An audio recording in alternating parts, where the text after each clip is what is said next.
I'm Alikona Bradford here for Popcorn Talk, walking the black carpets for the Gallows. And tonight we have some incredible interviews with the actors, writers, and directors. You're not going to want to miss it, so just keep clicking next to watch all the videos.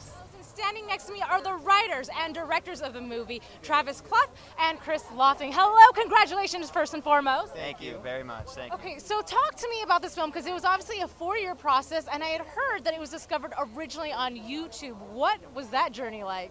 It was a long one. Yes. we actually had a whole movie shot from 2011 to 2012 that we filmed on a very low budget, and we cut a trailer from that movie, put it online with like the intention of, hey, it's going to come to your city, demand it, it's coming out here and here, you know, like it wasn't, but we made it look like it was a real thing, and that's when Management 360, Dean Schneider, and Jason Blum took notice. So it was incredible.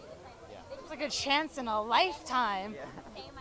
It is, but you know what? Like, it is one in a lifetime kind of a thing, but you know what? People should be taking those chances. You know, technology is working for us now, and we can do a lot of amazing things. If you put your heart into something, and if you really go for it, you know, you can achieve anything, and we feel like we have, and this is great. So let's talk a little bit about the origins of the movie. Where did the story come from? Are there any truths behind it? There might well be. There might well be. Chris's hometown, his small hometown of Beatrice, Nebraska, 12,000 population. His dad told him about this story of a kid who died at the local high school on stage during a play, like a long time ago when he was in high school. Yeah. And Chris had mentioned that to me, and I thought, man, that could be great, that story and that mythology, but also a high school. You know, high schools are very creepy. They're very scary. I mean, when we look back on our lives, we think, man, the high school was like the craziest. Like, we were growing up in those times, and they're the most awkward times. So we really wanted to kind of take advantage of that relatability factor with the high school setting. So in this movie, some kids unintentionally stir up some angry spirits. Did you guys at any point get a little bit paranoid that maybe delving into this realm, possibly that could happen in your lives as well? Yeah, no joke. All the time. All it the was time. like, it was a constant thing. It seemed like something was kind of following us throughout production, because literally every location we went to, stuff would go down. Yeah, and there was something going on everywhere. Yeah, we had our actors actually at one point where we had said, hey, things are getting a little weird in here.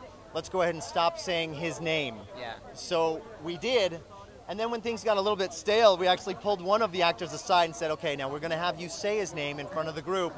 And they had all agreed not to, but finally they went back out, and then he said, everyone just was livid. They couldn't believe he said the name, and it just got crazy again, and it was very fun, but very, very kind of eerie at the same time. Yeah. You know, something I noticed about your film is the actors, you guys gave them their actual names as their character names. What was your motive behind that?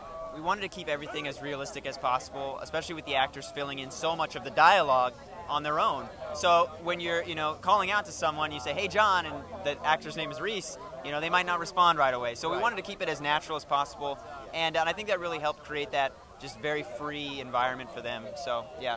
Yeah. Now, wait, you mentioned dialogue, and some of it was unscripted, is that correct? Yeah, there was a lot that was unscripted. I mean, we had kind of this outline where we had scenes and feelings that we needed to accomplish, and plot points and story points we needed to hit. But ultimately, we felt like to get a true sense of realism in the film, we needed these guys to be able to improv and just be sort of elevated versions of themselves or exaggerated versions of themselves. Yeah. And so it ended up working out, and we got really realistic feeling characters people can really relate to. Awesome. So my last question to you is then, what will people take away from this film, and why is it different from maybe another horror film that they would see? I think this film, somehow, I don't know how, we captured something magical with our characters, with our locations, with our story. With our scares. With our scares. And I think people were going to see that. They're going to see the heart behind it and see something they've never seen before with the Gallows. Yeah. I'm Alikona Bradford, and thank you for watching us here.